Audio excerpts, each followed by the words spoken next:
President Zelenskyy, you say in a post on X today, Russia must end this war, which it itself started. President Trump, you say President Zelenskyy of Ukraine can end the war with Russia almost immediately if he wants to. Which is it? No, I think that's true. I think we're going to have a meeting. I think if everything works out well today, we'll have a trilat. And I think there will be a reasonable chance of ending the war when we do that. And, is this the end of the road for American support for Ukraine? Is today's meeting deal or no deal? I can never say that. It's never the end of the road. People are being killed, and we want to stop that. So I would not say it's the end of the road. No, I think we have a good chance of doing it. It's been almost 4 years now that a lot of people were killed last week. A lot of people last week. I mean, millions of people killed, but a lot of people last week for whatever reason. A big number, a lot of soldiers, on both sides. And I know the president, I know myself, and I believe Vladimir Putin wants to see it ended. And as you met with Putin on Friday, today you've got President Zelenskyy here. As you listen to Russia and Ukraine, which side has the better cards? Right? Well, I don't want to say that. I'm just here to be. Look, this isn't my war. This is Joe Biden's war. He's the one that had a lot to do with this happening, and we want to get it ended. And we want it to end good for everybody. We want it to end good. The people of Ukraine have suffered incredibly. And to that point, President Zelenskyy, are you prepared to keep sending Ukrainian troops to their deaths for another couple years, or are you going to agree to redraw the maps? Thank you for your question. So, first of all, we live under each day attacks. You know that today have been a lot of attacks and a lot of wounded people, and the child was dead, small one year and a half. So we need to stop this war, to stop Russia, and we need support American and European partners, and we will do our best for this. So, and I think we show that we are strong people, and we supported the idea of the United States, personally of President Trump, to stop this war, to make a diplomatic way of finishing this war, and we are ready for trilateral, as President said. This is a good signal about trilateral. I think this is very good. Thank you. Here they are. They're going to assemble so that they can take the highly anticipated class photo to commemorate this morning's series of meetings. Let's listen in for a moment, see if anybody says anything.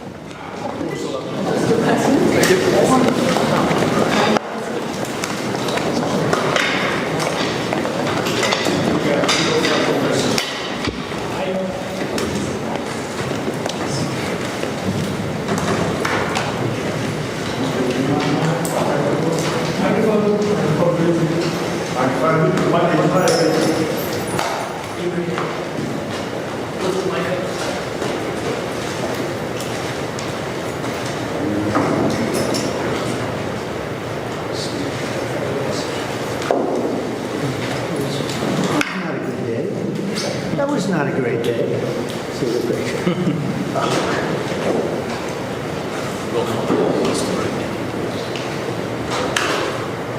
Is everything okay? You all set? Thank you very much. Thank you very much. Appreciate it. All right, so the president not entertaining any questions in the cross hall there for the group photo. It's amazing. That's typically the type of photo that you would see at a G8 conference, a G7 conference, a G20, maybe an APEC conference, a NATO conference. Not that many people, not that many powerful world leaders, all in the White House at the same time. That really is extraordinary. It speaks to the unusual nature of all of this morning's meetings, as you pointed out at the top of the show. Right. Well, thank you very much. It's a great honor to have you here. Special place. White House is special no matter where you're from. Represents so much, and it really is beautiful. And thank you for all of the wonderful things that took place today. We've had a very successful day thus far. Important discussions as we work to end the killing and stop the war in Ukraine. We're all working for the same goal. Very simple goal. We want to stop the killing, get this settled. I've just had the honor of being with President Zelenskyy and all of the discussions that we've had. We covered a lot of territory. And I spoke indirectly with President Putin today. We're going to call President Putin right after this meeting. I'm sure we're going to have a solid meeting, good meeting, maybe a great meeting, and we're going to try and work out a trilat after that and see if we can get it finished, put this to sleep, because this is not since the Second World War has there been anything like this. So I'm honored to welcome NATO Secretary General Mark Rutte, who's a great gentleman, great political leader in Europe generally, but now he's the NATO Secretary General, and you're doing a fantastic job. Thank you very much, Mark. Prime Minister Starmer of the United Kingdom, our friend and my friend, and doing really well. And people like him a lot. We all like him. Everyone knows President Macron of France, who's been with me from the beginning, one of the first people I met as a foreign dignitary, and I liked him from day one. And I like him even more now. That's pretty good. That's unusual. That's a pretty unusual thing.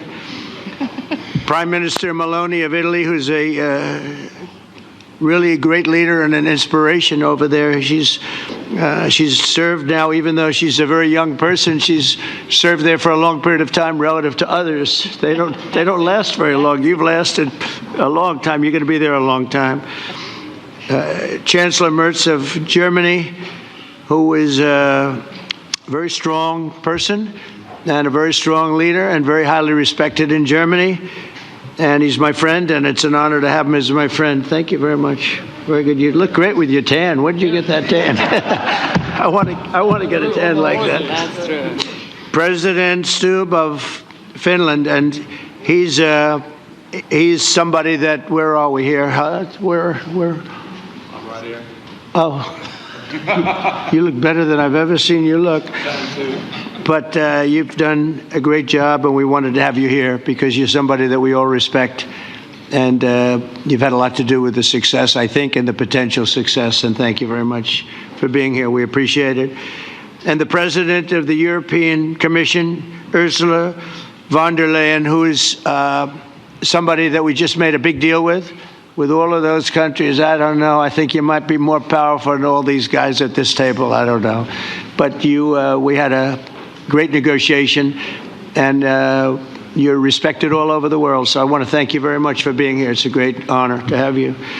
The Alaska Summit reinforced my belief that while difficult, peace is within reach, and I believe that in a very significant step, President Putin agreed that Russia would accept security guarantees for Ukraine, and this is one of the key points that we need to consider, and we're going to be considering that at the table also, like who will do what, essentially. I'm optimistic that collectively we can reach an agreement that would deter any future aggression against Ukraine, and I actually think there won't be. I think that's even overrated, largely overrated, but we're going to find out, and I think that the European nations are going to take a lot of the burden. We're going to help them, and we're going to make it very secure.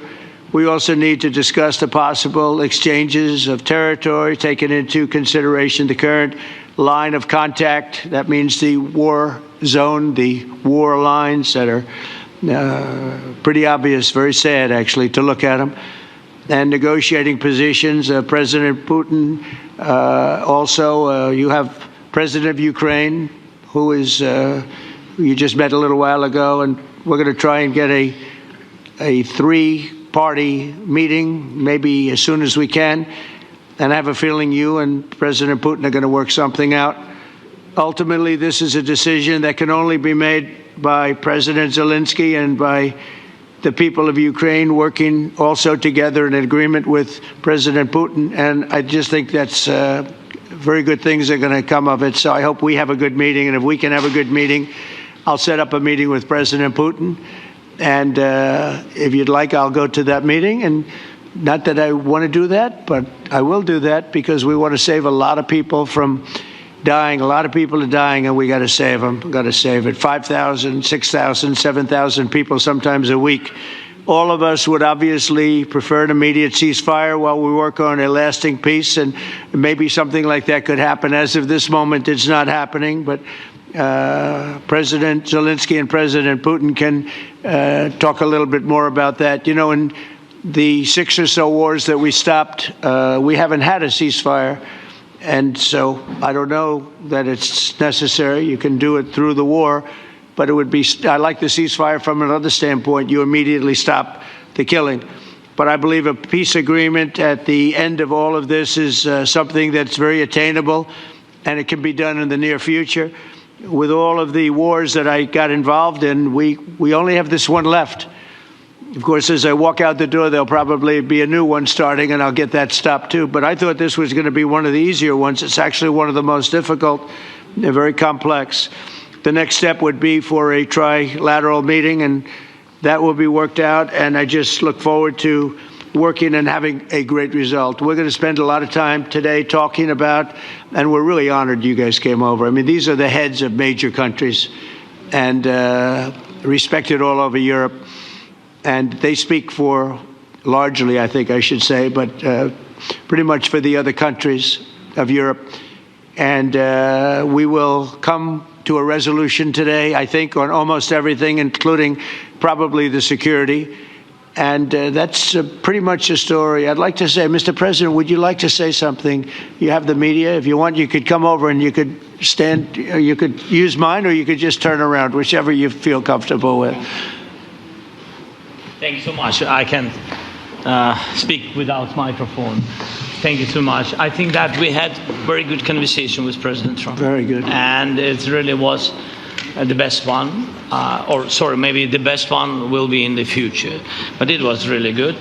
And we spoke about very sensitive points. The first one is security guarantees. And we are very happy with President that all the leaders are here, and the security in Ukraine depends on the United States and on you and on those leaders who are with us in our hearts. They have been online before yesterday, and etc. So a lot of countries on the side of Ukraine, our people, and all of us want to finish this war, stop Russia and stop this war.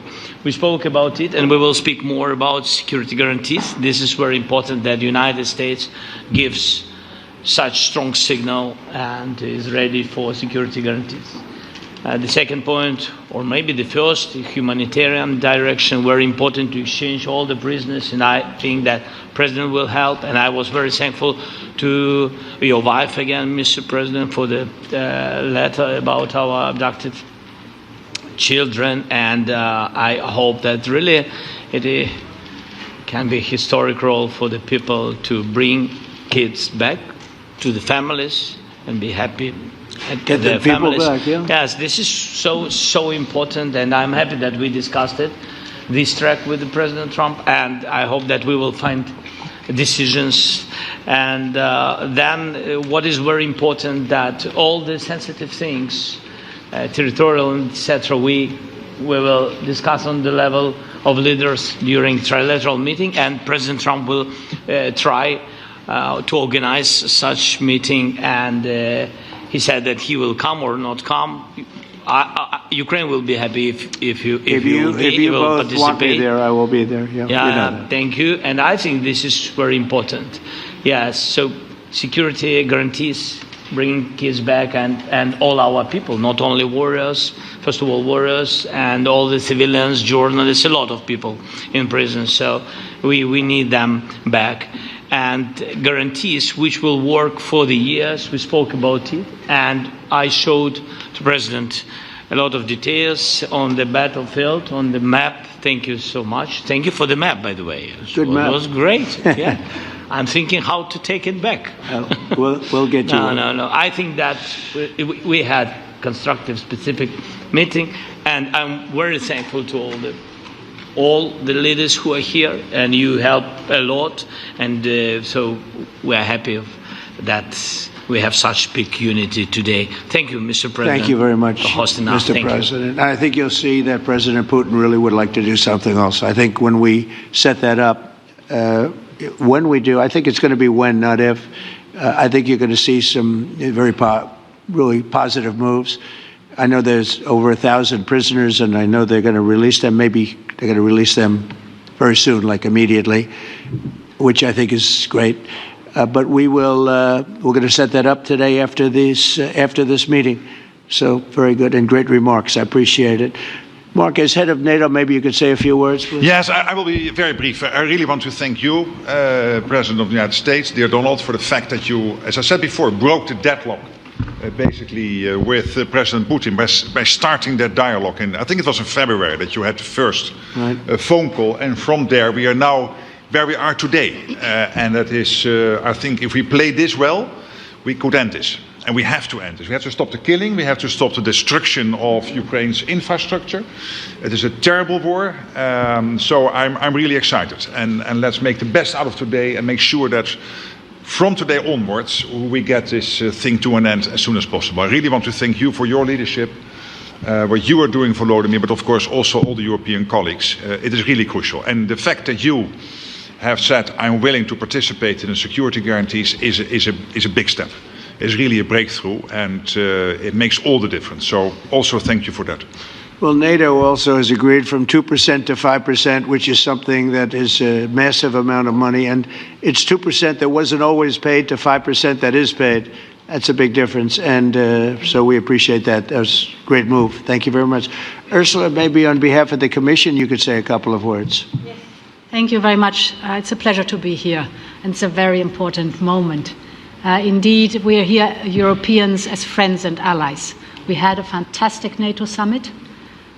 Together as the two largest and biggest economies in the world, we had the largest trade deal ever agreed. And now we are here to work together with you on a just and lasting peace for Ukraine. Stop the killing. This is really our common interest, stop the killing. And indeed, it's very good to hear that we're working on the security guarantees, Article 5 lies security guarantees, so important. But I want to thank you also that you mentioned the thousands of Ukrainian children that have been abducted.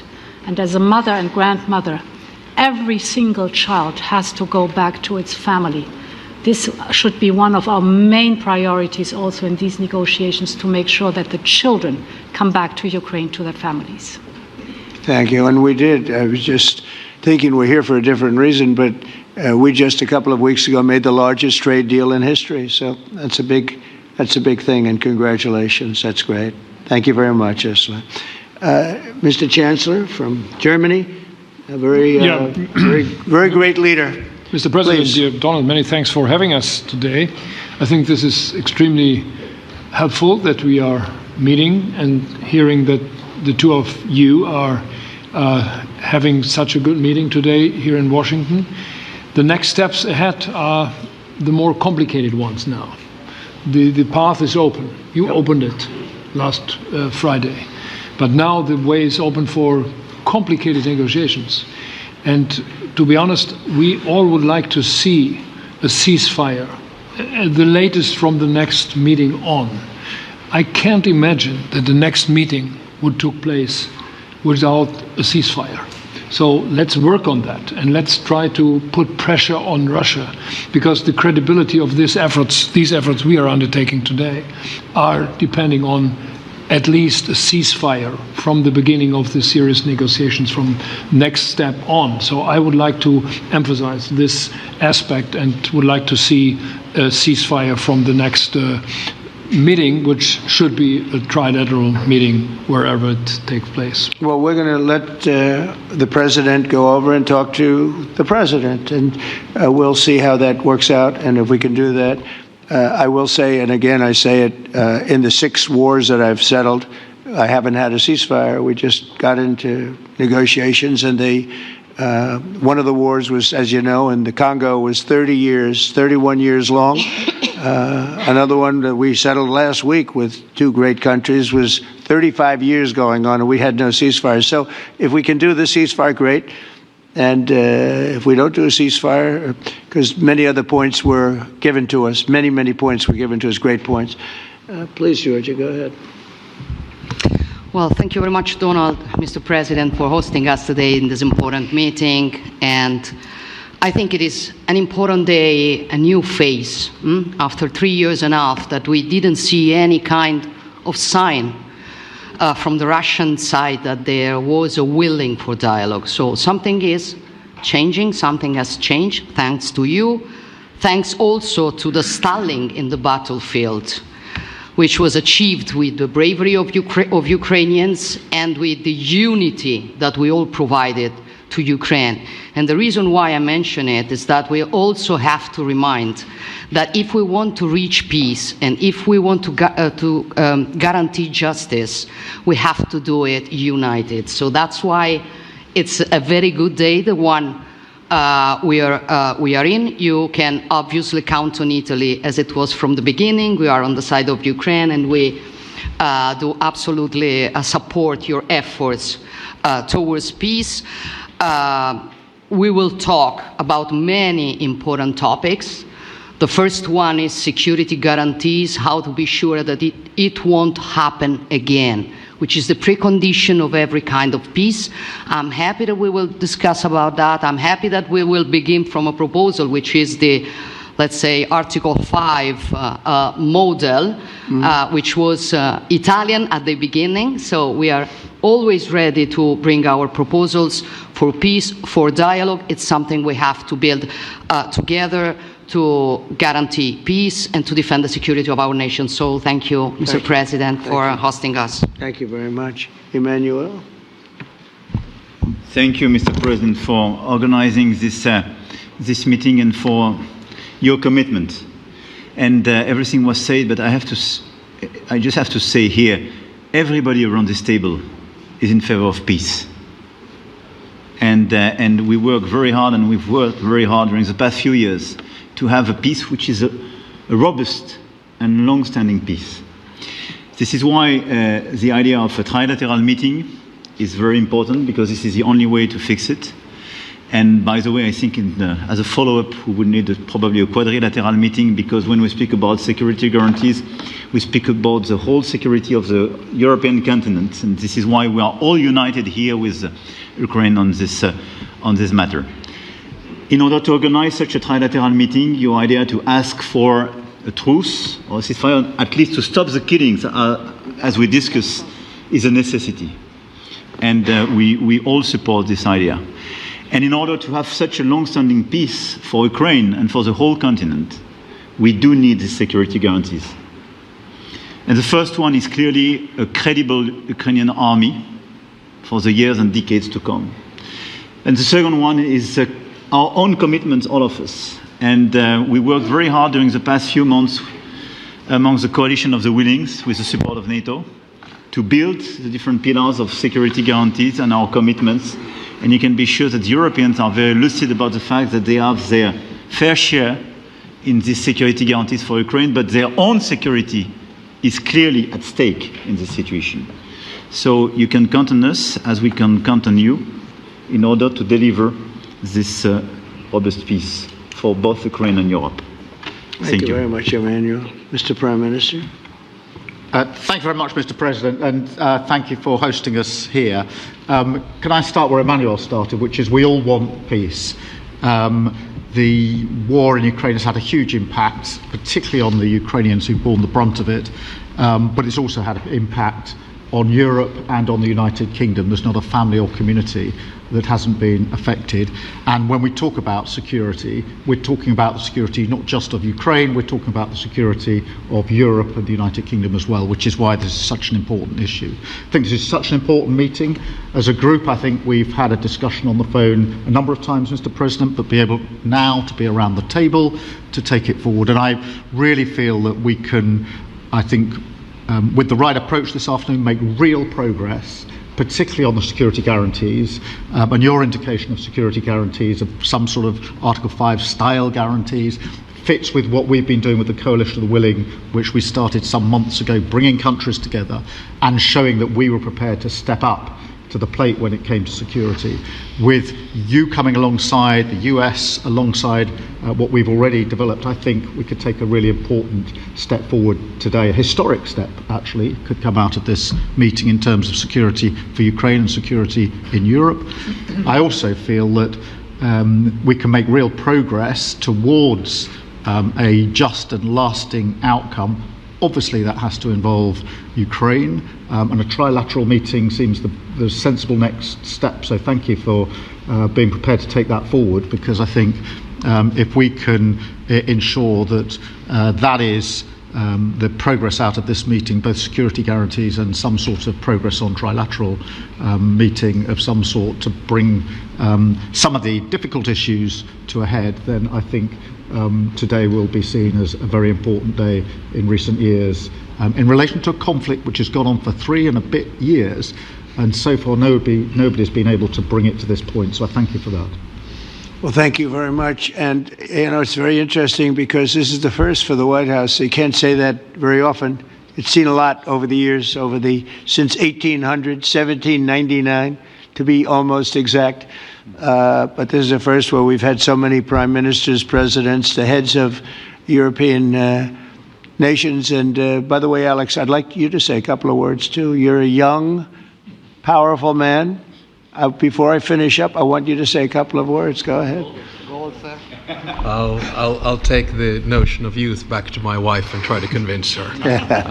Thank you very much, Mr. President. I think in the past 2 weeks, we've probably had more progress in ending this war than we have in the past 3.5 years.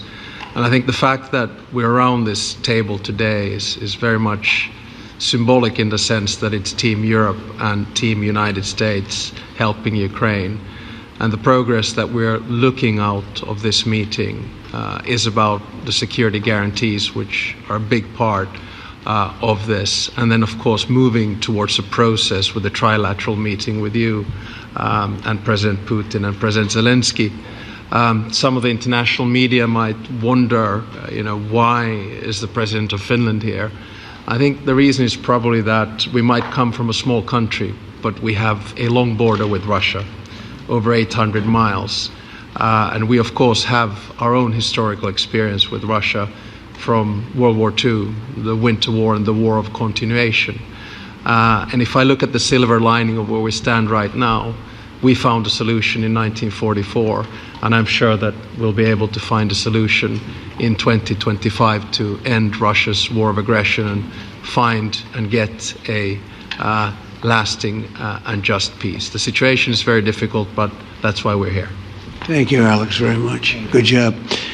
So we're going to be meeting for a while, and we're going to discuss some of the issues. And I don't think there's any issue that's overly complex. It's at a point now where people want to do things. I really do believe. I've known him for a long time. I've always had a great relationship with him. I think that President Putin wants to find an answer too. And we'll see. And in a certain period of time, not very far from now, a week or 2 weeks, we're going to know whether or not we're going to solve this, or is this horrible fighting going to continue. We'll do our best to get it ended. And I believe you have 2 willing parties, and usually that's good news, but 2 willing parties that want to make a deal. And we'll journey together, and we'll go over, and we'll see if it can be done. And it's possible it might not be able to be done. On the other hand, it's possible it will, and we're going to save thousands and thousands of lives a week. And so it's something we really have to do. And or at least we have to give it our best. It's all you can do. You can give it your best. But I think we may have a very good outcome. So I want to thank you all, and the media, I want to thank you. We're going to be staying here for a little while. Then we're going to walk over to the Oval Office, and we're going to have another little discussion about similar matters. And then they're going to go home to their great countries and report. And I'm going to remain here and work, and you're going to go and work. We're all going to be working. We may be in a different location, but that's what we know how to do, is work. But I want to thank the media. Has been actually very fair, generally speaking, very fair. I think it's important that they're fair, because this is a very important subject. We have to get it ended. And so that's all we ask for, is fairness with the media. Thank you all very much. Appreciate it. Thank you very much. So with that, let's bring in the former Secretary of State, Mike Pompeo, no stranger to talks with both Zelenskyy and Putin. He served as CIA director and as the Secretary of State, of course, and as a Fox News contributor. So hard to think of anyone better to assess what's going on in this room and what the prospects of this meeting may be. Good to have you with us, Secretary. Martha, great to be with you. Thank you. So tell me what your thoughts are, having watched this very unique format of this meeting. And now, of course, they're going to go behind closed doors and push further on what all of this would look like in terms of a security guarantee. Martha, you hit on the conversation that they're going to have. It's going to be, what is the shape of this security guarantee? So President Trump has made clear Putin doesn't want NATO as part of Ukraine. Fine, but we're going to give them something that looks and feels, from a security perspective, a lot like that. President Trump's been a little coy about exactly what America's role will be in that. But boy, if you talk to the naysayers over the last 6 months about what President Trump might be willing to do, President Trump is in a very different place. He is, again, putting real pressure on Russia. Think about this meeting alone and the unanimity you saw in that room today.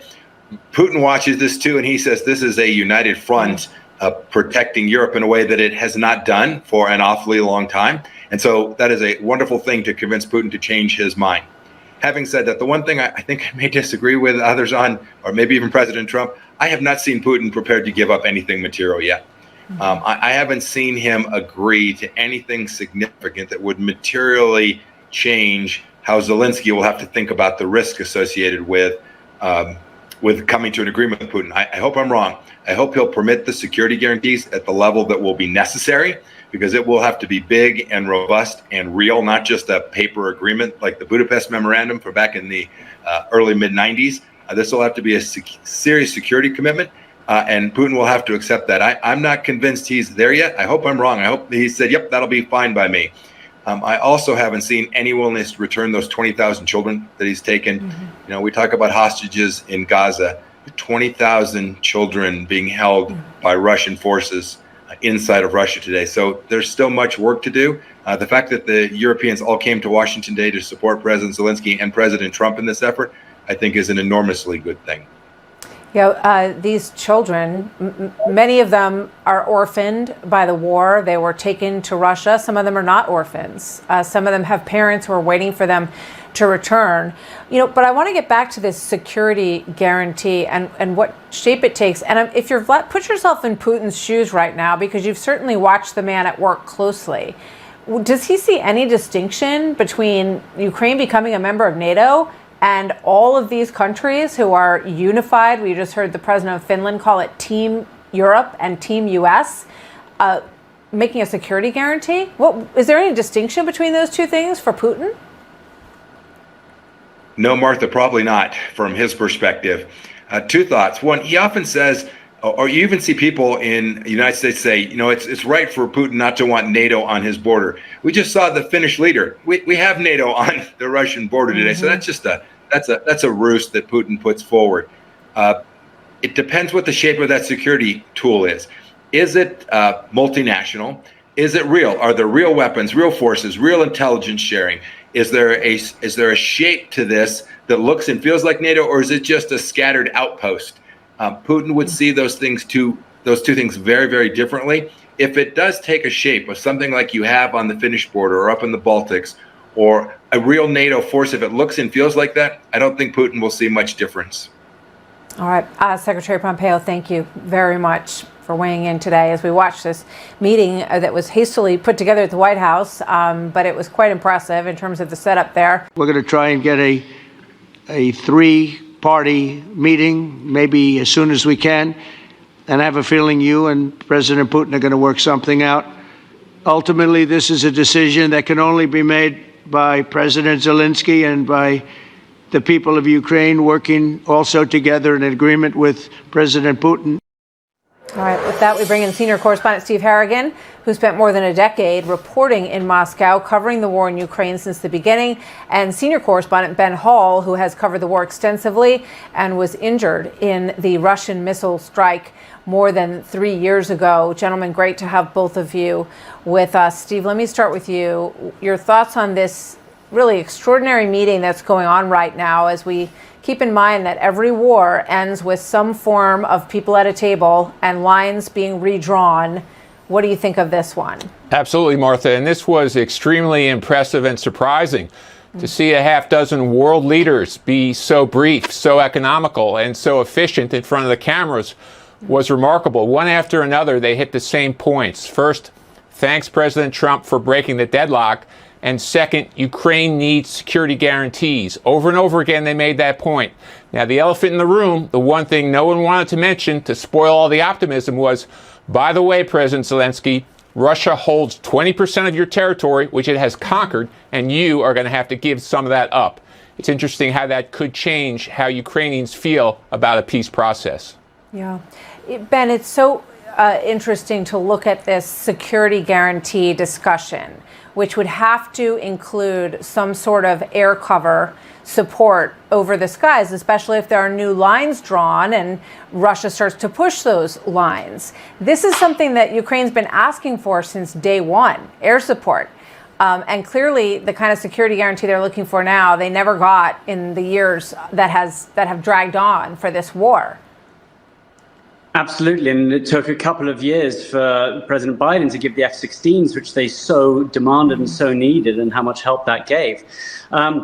It's interesting because the two big discussions here are land concessions and also the security guarantees. And we've heard a lot about this Article 5-esque idea.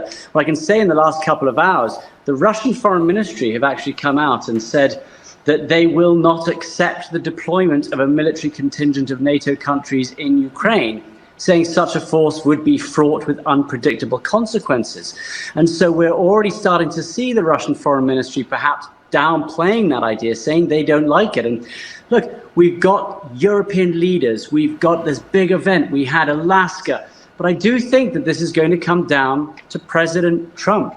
President Trump is the one person who can go to both sides and say, President Putin, there will be immense sanctions on you if you don't accept this. We will crush your economy. And also to President Zelenskyy, he will say, if you don't make these concessions, we will think about withdrawing some support for you. President Trump in the US is the only president and person and country that can offer those two. And I think that's what it's going to come down to. President Trump trying to decide that. And one other interesting thing, which we've heard a fair amount over the last few hours, but hasn't been mentioned a lot, is the role of Melania Trump as well. President Zelenskyy came into the Oval Office with a letter from President Trump to Melania, thanking her for the letter she wrote to President Putin. And Melania, we think, has played a bigger role in the last few months. We've heard President Trump talk a fair bit about how she has talked about the death of the children, what's going on there. And it seems like she's playing a bigger role. And if I can read a couple of lines from her letter to President Putin to you. She says, in today's world, some children are forced to carry a quiet laughter, untouched by the darkness around them, a silent defiance against the forces that can potentially claim their future.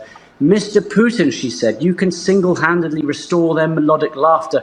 In protecting the innocence of these children, you will do more than serve Russia alone. You serve humanity itself, and you can do it with the stroke of a pen today. It is time. And you do think that President Trump has been talking more often about the children who have been taken, about the death toll. And I would say he's moved more over to the Ukrainian side. And surrounded by the European leaders, you have to hope that he will be particularly hard to President Putin if he doesn't agree to these security guarantees, which are essential to Ukraine's future. Yeah, well said. And this image of all of them together is such a powerful sign to Putin about where the weight is at this moment. And I'm glad you pointed out the First Lady's words. She's so unique as a First Lady in the United States because she was born in Eastern Europe. She understands the threat of Putin. And President Trump has said that he would have a conversation with President Putin and he would make promises. And then the next day, the First Lady would say, why is he still dropping bombs on Ukraine?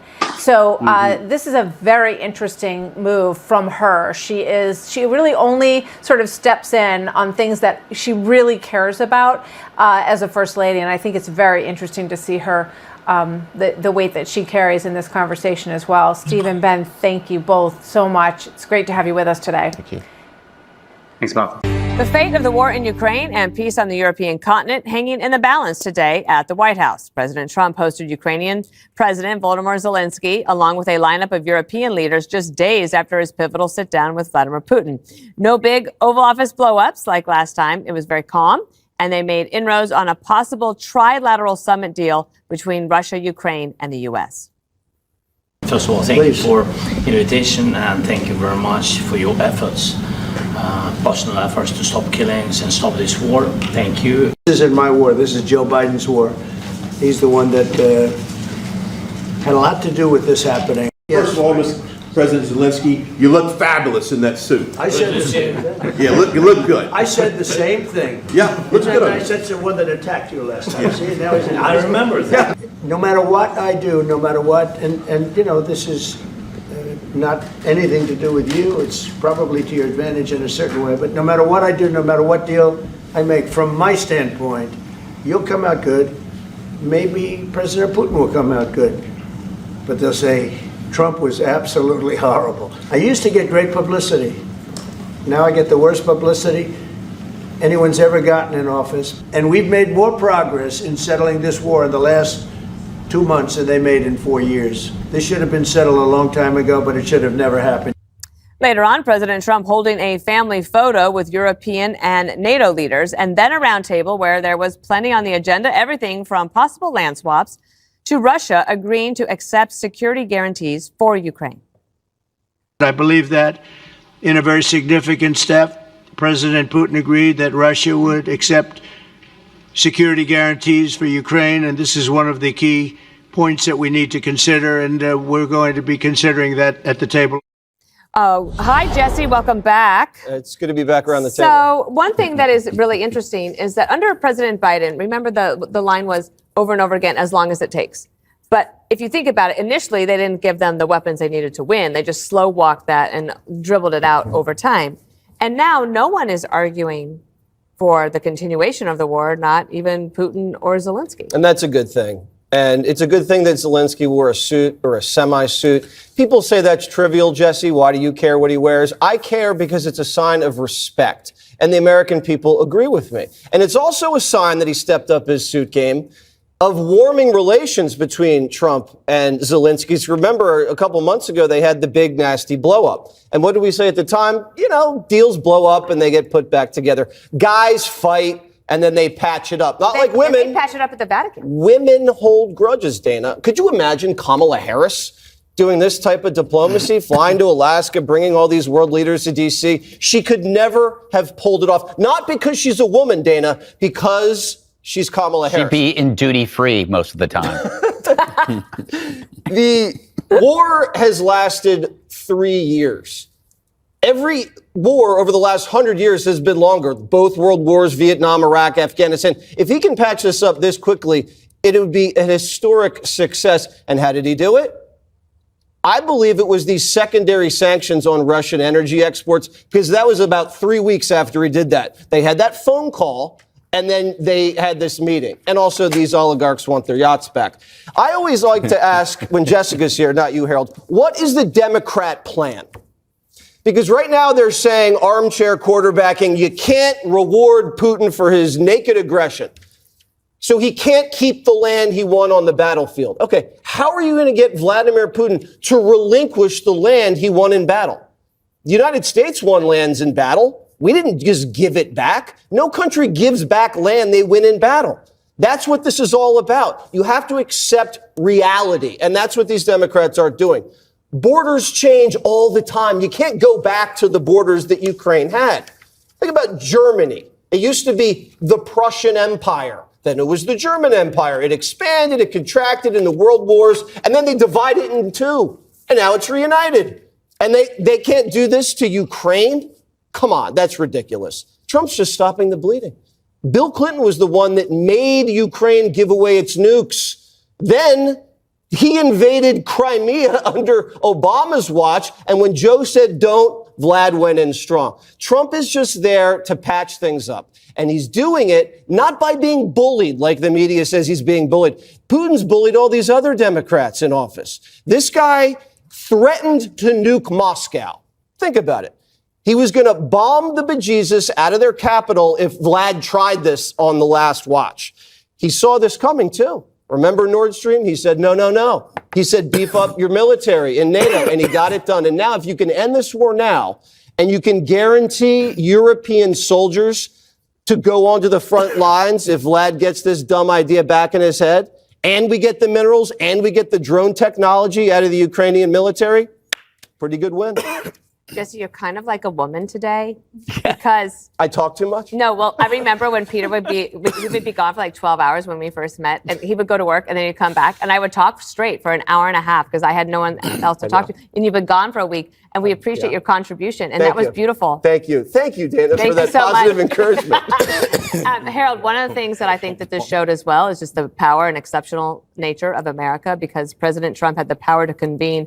I mean, it takes weeks just to schedule to see your dentist, and everybody dropped everything in order to be here at the White House today.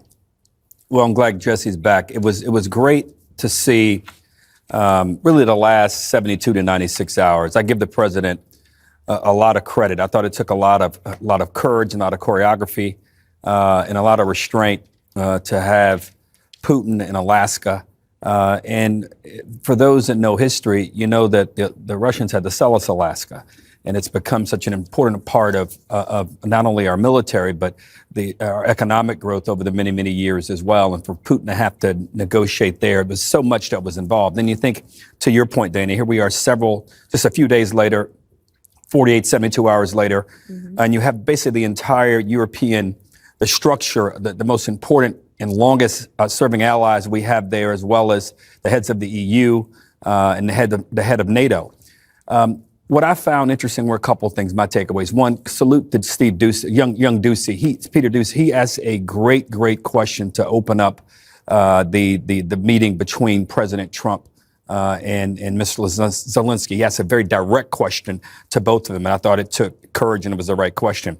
Two, we are now seeing, Jesse, what some of the contours of the deal could be. To hear and watch Mr. Zelenskyy learn from his February meeting, to be positive and to lay out what it is that he wants. He talked about security guarantees and prisoner swaps. I presume that means also the children that the First Lady, I thought, so eloquently and powerfully has asked about. And three, Jesse, I differ with you just slightly, but the Democrats have nothing to do with this. There are Republicans and Democrats who were concerned about the meeting with Putin. And there were even some Republicans who were mildly critical of giving Mr. Putin the stage there in Alaska. I was not. And there were some Democrats that were as well. I think when I think about the lines, and I don't know if you meant it this way, so I'm going to give you the benefit of the doubt here. But when you think about, we won the Cold War. We spent a lot of money and time and effort to do that. And as a result, lines were drawn and perks were given.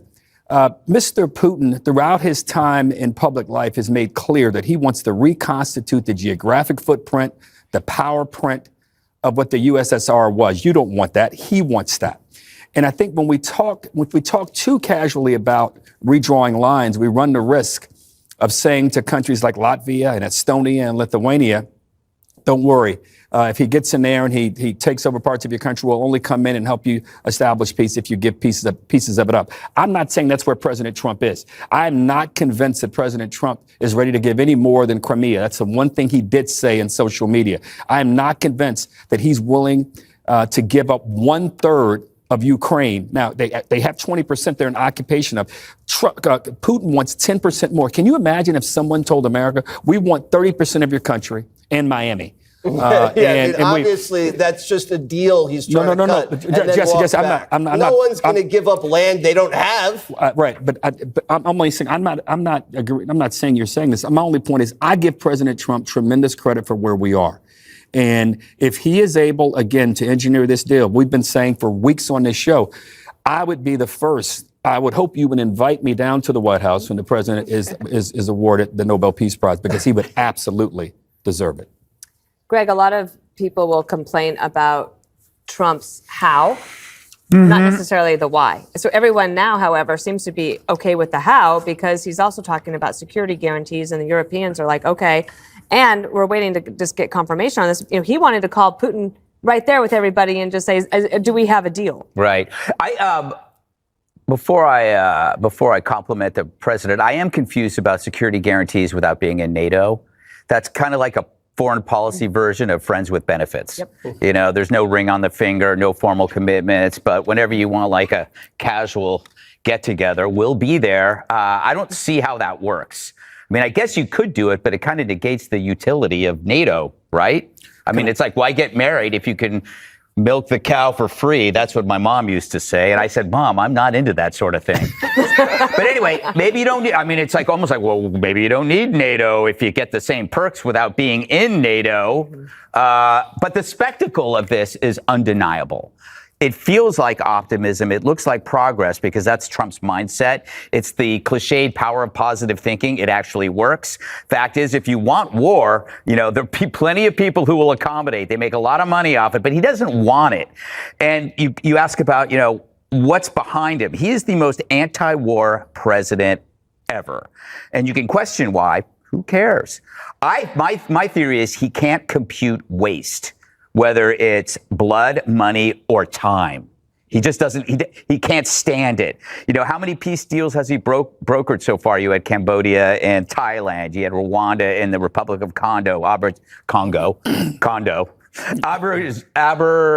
Azerbaijan and Armenia. I don't need to pronounce them. India and Pakistan, and I think there was Egypt and Ethiopia. There's more than a few. Life is unpredictable. I mean, the most bellicose personality we have ever seen on the political stage is also the most effective peacemaker we've seen. I do love how the media portrays him as weak, as every world leader comes to meet with him. If Obama had done this, they would give him another Nobel, a Grammy, an Oscar, a Tony, and the Stanley Cup. And then you have these other guys that, how dare, there must be an alternative to this. They don't want communication with Putin. But these are the people that always say, let's have a conversation. But they never really actually want one at all. So I think this is another kind of great thing that is probably going to turn out to be great, and a lot of people are going to hate that it's great. Don't forget they would have given Obama the Heisman. Yes, they would have. As well, I think. And he throws like a girl. Baseball trophy. Yikes! Kidding.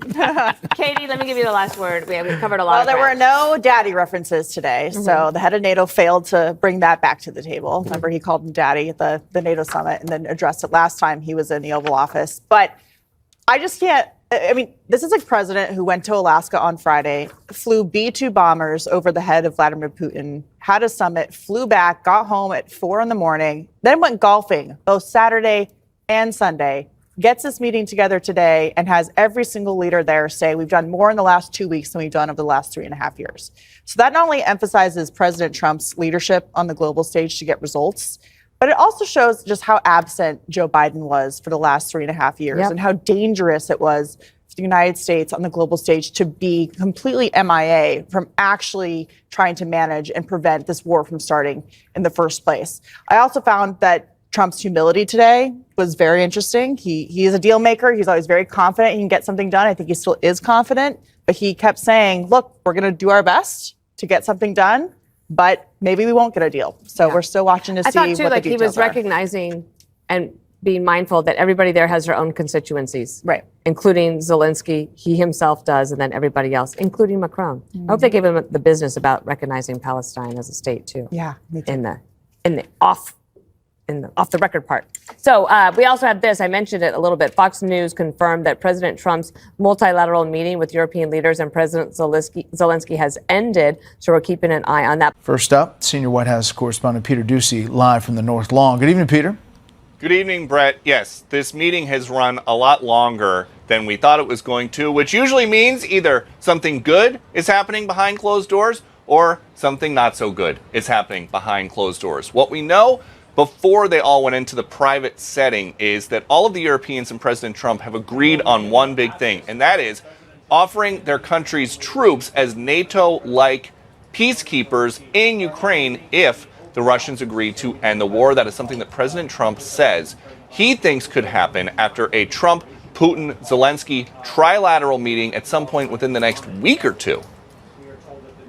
We want to stop the killing, get this settled. And Zelensky is not debating President Trump in public, despite last night's proclamation that for Ukraine there will be no getting back Obama-given Crimea and no going into NATO by Ukraine. I think that we had very good conversation with President Trump. Very good. And it really was the best one. And that's why there appears to be momentum towards peace. I think in the past 2 weeks, we've probably had more progress in ending this war than we have in the past 3.5 years. Western Europe's power players rushed to the White House at the president's last-minute invitation. We all want peace. Everybody around this table is in favor of peace. Now we are here to work together with you on a just and lasting peace for Ukraine.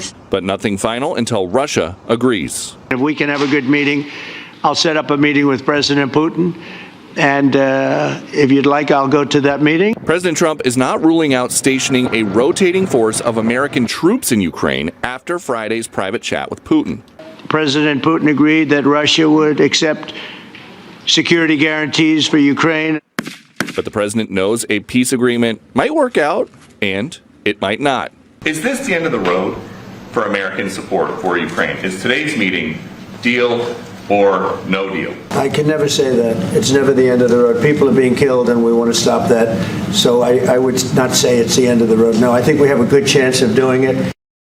The last time Zelenskyy was here in the Oval Office, President Trump told him during a heated argument that Zelenskyy didn't have the cards to negotiate. Today, when we asked President Trump if he thinks Russia or Ukraine has better cards, he didn't want to say. He says he just wants the killing to stop. Brett. And Peter, just to be clear, have you seen any leaders leave the White House? No, Brett, and when I look out at Pennsylvania Avenue, which is just out of the frame, there are still a ton of motorcade vehicles, so armored SUVs, marked police, and motorcycles that would normally accompany a visiting heads of state. Typically, just minutes after we expect one of these meetings to end, you hear the motorcycle engines start to rev up, you see sirens start to clear people out. We have not had that. It has been all quiet on Pennsylvania Avenue. And so as we understand it, at least some of the major players, these visiting Western European leaders, are still in the West Wing, or at least somewhere in the House, looking for a way out. Peter Ducey live in the North Lawn. Peter, thanks. Chief political analyst Britt Hume. There he is. Fox News contributor Guy Benson and Mark Thiessen, also a Fox News contributor. Britt, we've been watching all day. Again, we're waiting for Volodymyr Zelenskyy to come here. It may or may not happen. We'll see. We're ready to go. And it seems like this is lasting a long time, which to Peter's point could be a good thing or a bad thing. What we heard today publicly sounded like it was heading in the right direction. Well, it certainly was an impressive display, Brett, perhaps even a historic display of U.S.-European unity, at least in the modern age, at least in these recent years, when there's been so much tension between President Trump in particular and European leaders. Today, they were all united, sitting around the table, praising him and talking about their optimism for peace. And all of that is a good thing, no doubt. But we also had a response from Russia today to the idea of some kind of a NATO-like peacekeeping force with European nations in it in Ukraine, and they say they explicitly reject that and always have, and they always. So they would have to give some real ground there in order to change Russia's mind about that. And I think it suggests that the path toward a final deal here may be some considerable ways off, much as the president, who always likes to have things done quickly, as we hear him say, would like this to happen on a fast track. We're just getting word from the wires, and I think this is coming from Truth Social, that the president says he had a very good meeting, that they've begun arrangements for a meeting at a location to be determined between President Putin and President Zelenskyy. After that meeting takes place, this is a very good early step for a war that's been going on for almost 4 years. There was a call, Mark, between President Trump and President Putin during this meeting, at which time he broke away from the European leaders and President Zelenskyy and had a call with President Putin directly. And again, the leaders are still there at the White House. So your thoughts about piecing all this together early? Well, the fact that they're there and they're talking and it's going so, it's probably a sign that it's going very, very well. I know the Ukrainians were very pleased with the bilateral meeting once the press left the room. Here's the situation. President Trump has done something very clever with this Article 5 guarantee, because Putin's red line has been no NATO membership for Ukraine. So he puts out on Truth Social the other night, no NATO membership for Ukraine, echoing Putin's line. But then he offers them NATO-like Article 5 guarantee. So he's giving Putin what he wants. Ukraine is not going to be in NATO, but he's giving Ukraine what it needs, which is the kind of guarantee that the war will not start again.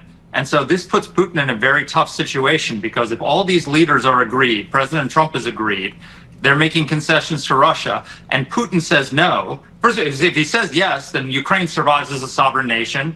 with Article 5 saying good security guarantees. And if he says no, then he's the one to blame for the peace process breaking down, and he's going to bear the brunt of the cost in terms of economic sanctions, secondary tariffs, and escalated arms for the Ukrainians. So either way, Ukraine comes out of this pretty well. Okay, Guy, this is from a Truth Social post moments ago, getting the full thing now. I had a very good meeting with distinguished guests. He goes on to list all the leaders there in the White House, which ended in a further meeting at the Oval Office. During the meeting, we discussed security guarantees for Ukraine, which guarantees would be provided by the various European countries with a coordination with the United States of America. Everyone is very happy about the possibility of peace for Russia-Ukraine. At the conclusion of the meetings, I called President Putin and began the arrangements for a meeting at a location to be determined between President Putin and President Zelenskyy. After that meeting takes place, we will have a trilat, which would be the two presidents plus myself. Again, this is a very good early step for the war that has been going on for almost 4 years. Vice President J.D. Vance, Secretary of State Marco Rubio, and Special Envoy Steve Witkoff are coordinating with Russia and Ukraine. Thank you for your attention to the matter, as he often does on the dismount there, Guy. Thoughts? Well, I think an operative word there is early step. That's a bit of tempering of expectations, at least in terms of a timeline from President Trump. I'm struck, and how can you not be, by how much more positive the vibes, for lack of a better word, are coming out of this meeting compared to what we saw this winter with the meltdown, the debacle in the Oval Office with Trump, Vance, and Zelenskyy. This is much chummier, much closer. Britt mentioned the word unity, this show of unity between the U.S., Europe, and Ukraine specifically. That isn't just optics. I was talking to Secretary Mike Pompeo, the former Secretary of State under the first Trump administration, on the radio today, and he said it's actually a very important thing to come out with that sort of forceful show, because Putin and the Kremlin have spent years now trying to drive a wedge between the U.S. and Europe, between Europe and Ukraine, and to see all of these leaders come together, show up, and be singing, at least for now, from the same hymnal in a way that's very clear, is a way of putting pressure on Putin and Russia and showing that some of their machinations to try to sow divisions to this point now are failing. Yeah, I think we have some of the afternoon session where the European leaders were chatting, as well as the president, around the table, and some positive things about security guarantees and the way forward. Take a listen. I'm sorry, we don't have that. Britt, to Guy's point, it is a different feel, a different sense of where things stand. After Alaska, we didn't know exactly what President Trump got out of it specifically as far as what Vladimir Putin agreed to. But it seems security guarantees are a big part of this. Well, he may in some principle, Putin, have agreed to security guarantees. But the word coming out of the Russian Foreign Ministry this afternoon, today, was that the idea of a NATO-like force on Ukrainian soil composed of European and perhaps even American forces is a non-starter as far as they're concerned. Now, they may come off that position. It hasn't come from Putin himself. It remains to be seen. I might add a note to what the guy was saying, Brett, about what we saw today and what it represented. New nations in NATO that weren't in it before, Finland being the most conspicuous example. Putin started out this thinking in a matter of days he was going to have all of Ukraine and control of the capital and all of the country.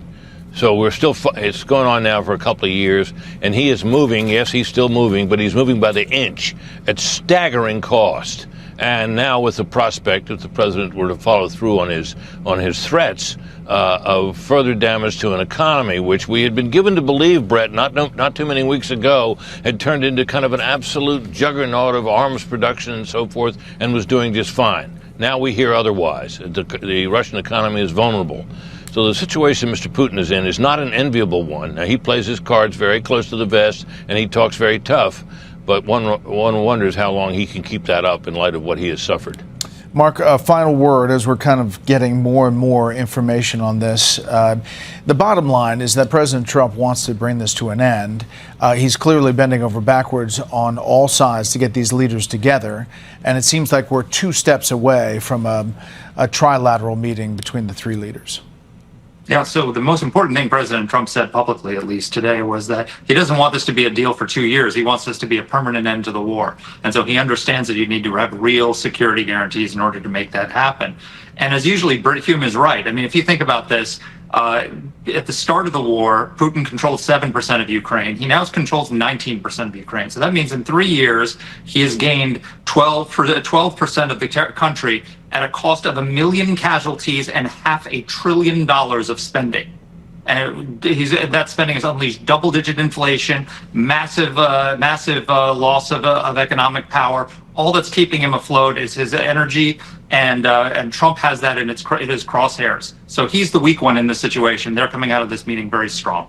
Okay, stand by if you would. We'll come back to you in a little bit later, hopefully with President Zelenskyy. Here are some other headlines tonight. Here with us exclusively is NATO Secretary General Mark Rutte, who's just fresh off these meetings. It was a long day. Mr. Secretary General, thank you very much for joining us tonight. Thank you for having me on the program. It's good to see you. Absolutely. And President Trump, I know, spoke with Vladimir Putin in the Oval Office, and then he brought you all in and other European leaders in. What can you tell us, and what were you told about this call? Well, let me first say that this was a very successful day. And I agree with you that President Trump is a pragmatic peacemaker, as you, I think, said. What he did this year, breaking the deadlock, starting the conversation with Putin, but also putting pressure. We have had the NATO summit to 5%, which was a big foreign policy success of President Trump. And then he decided to, again, have lethal weapons go into Ukraine, paid for by the Europeans. And he put secondary sanctions, tariffs on India. So he's putting pressure, but he is also looking for ways to solve this, to bring this war to an end. And today was very successful. We discussed the security guarantees. We will work on those over the coming days and then have another meeting virtually with this group of leaders and the president. And then we will work towards this trilateral. And he was able, in a conversation with President Putin, to have Putin to agree to first a meeting between Putin and Zelenskyy. So they will now discuss where that meeting will take place in the run-up to the trilateral. So all in all, a very successful day.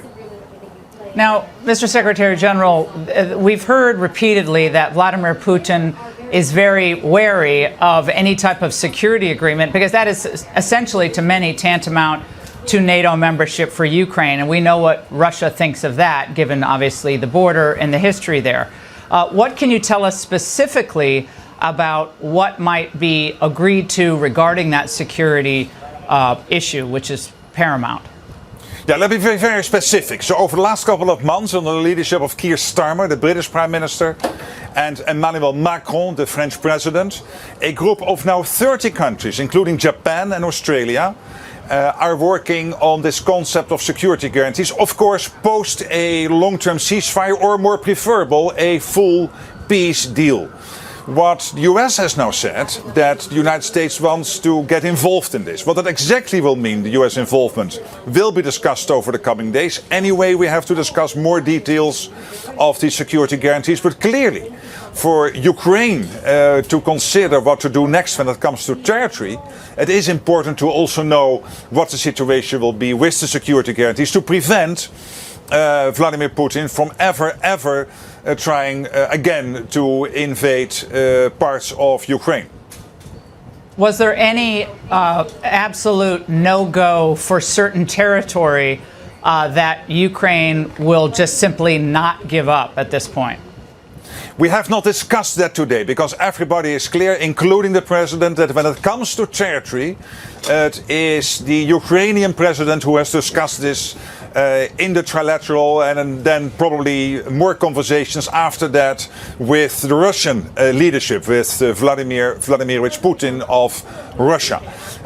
But today it was clear that for the Ukrainians to be willing to discuss territory and as part of an overall solution to this terrible war and to stop the killing, first we need to have full clarity collectively, US, the Europeans and the others in this coalition of the willing, on what security guarantees will mean.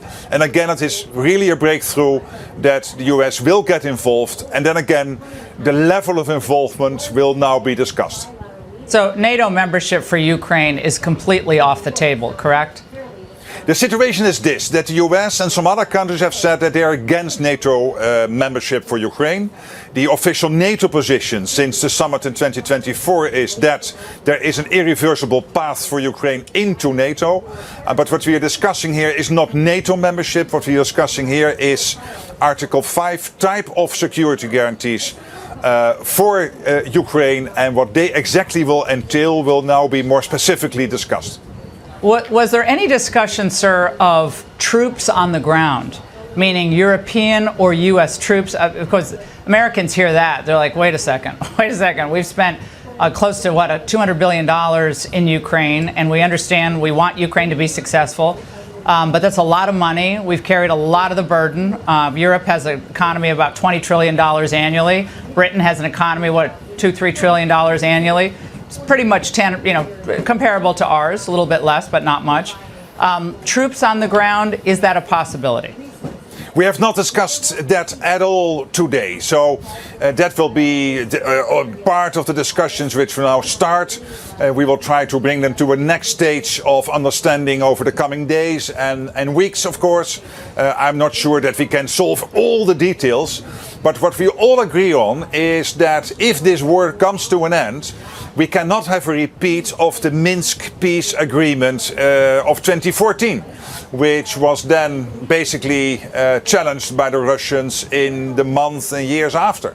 So it has to be definitive that Russia will never, ever, ever again try to catch a square mile of territory of Ukraine post a peace deal. And again, all the details now have to be hammered out. And when it comes to the money, you're right that the US has spent a lot of money on Ukraine. The good news is that President Trump has now negotiated through me with the European partners in NATO, that NATO partners in Europe are paying for the delivery of American weapons. So this is good news for the American middle class, but also good news for Ukraine, because it means that the flow of lethal weapons from the US is, as we speak, continuing into Ukraine. I know there's been some pressure, sir, put on India for its continuing to purchase oil and other products from Russia. But meanwhile, we have China's great might. And that's been hovering in the background. We talked a little bit about that in the angle, the closeness of Xi and Putin developing over the last 3-4 years. Has that been a point of discussion among European leaders, especially given China's economic might that's being exercised within Europe's boundaries? Well, Europe's absolutely right, of course, that China is still supporting the war effort by sanction circumvention, by delivering dual-use goods, but of course, as you say, also by buying a lot of goods out of Russia and therefore also directly and indirectly supporting the war effort. The great thing the president decided in July, when I was visiting here mid-July, and we agreed on the flow of lethal weapons into Ukraine paid for by the Europeans, was that he also said that in 50 days he would put secondary sanctions on countries who are still trading with Russia. And a couple of weeks ago, I think it was now 10 days ago, he decided, when it came to India, to move to the next step on this. And this is a momentous decision. And it means that Delhi will probably now be on the phone many times already and will continue to do that with Moscow, saying, well, we might still support what about China? Well, and China, of course, might be the next one. But I think what the president did now is already very important. That on India he did, and we'll see what happens next. But of course, when there is now talk of a full peace deal, I can imagine that we first want to give that a chance before we move to more tariffs. But if Russia is not playing ball, if Russia, for example, would not agree to a trilateral, I could imagine that that the United States plus Europe will do more when it comes to tariffs and sanctions. Mr. Secretary General, I want you to take us, if you would, our viewers across the country, into the room with Donald Trump when the cameras were pulled back and it was just all of you. What was he like? What is his conversational tone like with you? Because for years we've heard about, he wants to ruin NATO. He wants to break up NATO. He's a great disruptor. He doesn't know what he's doing. Tell us what he's like behind closed doors. Well, he was amazing, and he is amazing. And let me tell you this, that his criticism of NATO was right. What he was saying is that the US is spending so much more on its defense and therefore spending on the collective defense of NATO territory than the Europeans. And the great thing is, and I think this is, and I hope the Americans see this, probably one of his biggest foreign policy successes of his president, of Trump 47, is that during the NATO summit we committed collectively to this 5% spending, including 3.5% on the core defense spending. That's the same the US is spending. So now we are equalizing what the US is spending, what the Europeans are spending. And he has therefore taken a different view. He always said that he supported NATO, but he also expected the Europeans to pay up, to spend more. He has been successful in doing this. So today, the conversation was a conversation among friends, among close allies who respect each other, who like each other, who know each other very well, discussing how we can bring this terrible war to an end. And this is a goal we all have in common. And without President Trump, this deadlock with Putin would not have been broken. He was the only one who could do that, starting in February. Well, just very briefly, compare this team of Marco Rubio and Steve Witkoff, obviously the president, all the other people, and Biden's team. What were the different approaches like? I cannot answer that question because I'm not involved in American politics, and of course we have to work with whoever. You guys here make the president. Let me only say this, that I became close friends with President Trump when he was president between 2016 and 2020. I was Prime Minister of the Netherlands. I have been 14 years in that role. I worked with many presidents in the United States. And those 4 years I found extremely pleasant to work with him. And I was, of course, very happy to see that he was coming back, not having a view on the outcome of the elections, because we are not involved here. But he is a close friend, and we work very well together. And I look very much forward to the next 3.5 years. Mr. Secretary General, I know it's been a long day for you. Thank you very much for joining us tonight, and come back soon. Thank you very much.